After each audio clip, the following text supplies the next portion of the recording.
Baik, untuk materi kita tentang memori akan kita mulai ya. Jadi apa sih itu memori ya? Nah, memori itu apa ya?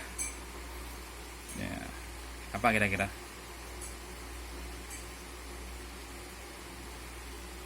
Nah, jadi seperti dipelajari dalam tugas-tugas sebelumnya, salah satu struktur dasar dari komputer adalah adanya memori ya, yaitu dimana merupakan bagian dari komputer yang berfungsi untuk menyimpan data dan program ya.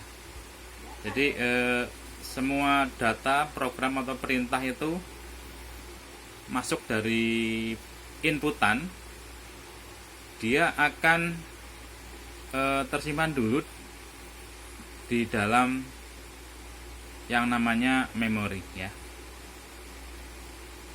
Jadi bukan memori dalam ini bukan memori yang berisi kenangan kita ya, tapi di sini adalah memori komputer ya. Nah, terus dia berfungsi sebagai tempat ditulisnya dan dibacanya informasi-informasi yang masuk ke dalam komputer ya. Kemudian ada istilah storage ya. Jadi selama ini mungkin banyak yang mengira storage itu hanya berhubungan dengan hard disk, padahal istilah storage itu untuk atau sama dengan memori ya, adalah sebagai tempat penyimpanan. Dalam hal ini tempat penyimpanan data di komputer. Kemudian nah ini yang sering digunakan untuk menunjuk ke media penyimpanan, disk, hard disk atau disket dalam zaman dahulu ya. Nah, ini sudah kita tinggalkan. Kemudian untuk saat ini jenis dan teknologinya, kemudian organisasi yang ada dalam memori, performanya dan harganya sudah sangat variatif ya. Oke. Kemudian jenis memori ya, itu jenis memori itu apa aja? Itu yaitu yang pertama yang sering kita dengar adalah memori internal dan eksternal. Nah, yang internal itu yang seperti apa? Nah, jadi memori internal adalah memori yang dapat diakses langsung oleh prosesor ya. Jadi memori-memori yang berada di dalam atau di sekitar prosesor ya. Contohnya adalah register ya. Jadi register itu adalah memori yang berada dalam prosesor atau CPU. Kemudian cache memory yang nanti akan kita bahas berikutnya. Kemudian main memory atau memori utama yang berada di luar prosesor tapi masih dalam satu tempat yang berdekatan, contohnya di dalam board. Nah, kira-kira memori utama itu contohnya apa, atau main memory contohnya apa? Nah, mungkin ada yang sudah paham. Nah, memori utama itu contohnya RAM dan ROM ya, gitu ya. Kemudian memori eksternal. Memori eksternal itu apa? Jadi kalau tadi internal itu diakses langsung oleh prosesor. Kalau memori eksternal itu adalah memori yang diakses oleh prosesor melalui piranti input output ya. Jadi diakses oleh prosesor tapi melalui piranti input atau output. Contohnya disket, hard disk, flash disk, SSD dan lain-lain ya. Begitu. Kemudian dilihat dari sifat sel memorinya. Yang pertama, sel memori memiliki dua keadaan stabil atau semi-stabil yang dapat digunakan untuk mempresentasikan bilangan biner 1 atau 0 ya. Jadi punya sifat stabil atau semi-stabil. Kalau tidak stabil itu dikatakan memorinya mati ya. Kemudian sel memori mempunyai kemampuan untuk ditulisi ya. Jadi harus mampu ditulisi minimal satu kali penulisan atau disebut writable ya. Kemudian sel memori mempunyai kemampuan untuk dibaca.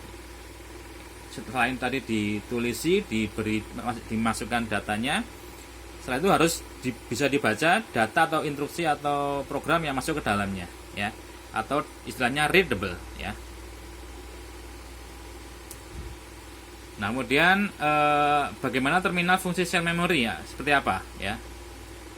Nah, digambarkan seperti ini. Jadi umumnya sel memori mempunyai 3 terminal fungsi yang mampu membawa sinyal listrik. Nah, terminal select berfungsi memilih operasi tulis atau baca.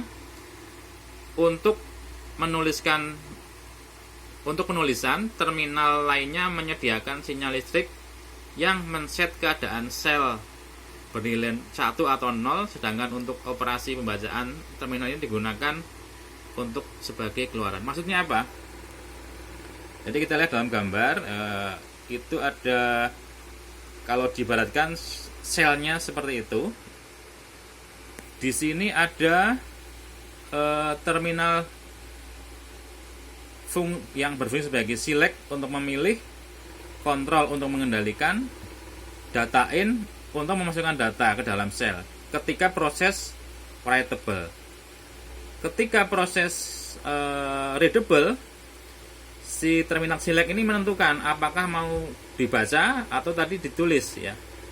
Kalau dibaca, dia akan memilih readable, kemudian melalui mekanisme kontrol pengendalian ini dikeluarkan untuk dibaca atau di read, ya. Begitu ya. Semoga paham dengan penjelasan ini. Kemudian masuk ke karakteristik sistem, ya. Karakteristik sistem memori, ya. Nah, di sini bisa kita lihat dari karakteristiknya ada lokasi, kapasitas, satuan transfer, metode akses, kinerja, tipe fisik, dan karakter fisik. Nah, yang pertama, kalau dilihat dari lokasinya, memori ada yang berada di dalam CPU atau di dekatnya. Kemudian ada disebut internal memory, kemudian external memory. Internal memory itu disebut juga main memory. Kalau yang external memory disebut juga secondary memory atau memori sekunder, ya. Kemudian dilihat dari kapasitasnya, itu ada yang namanya ukuran word sama jumlah word, ya. Jadi kalau kita sering dengar istilah memori kapasitasnya berapa sih, ya, misalnya kapasitasnya sekarang berapa, ya, sekitar anggap aja 2 GB, ya. Jadi di dalam 2 GB itu ada yang disebut nanti ukuran wordnya berapa, jumlah wordnya berapa. Kemudian satuan transfer, bagaimana data ditransfer, satuannya seperti apa. Jadi satuan ada 2, yaitu word sama block, ya. Kemudian dilihat dari karakteristik metode akses, ada yang sequential, direct access, random access, dan associative access. Waduh, tak kuat.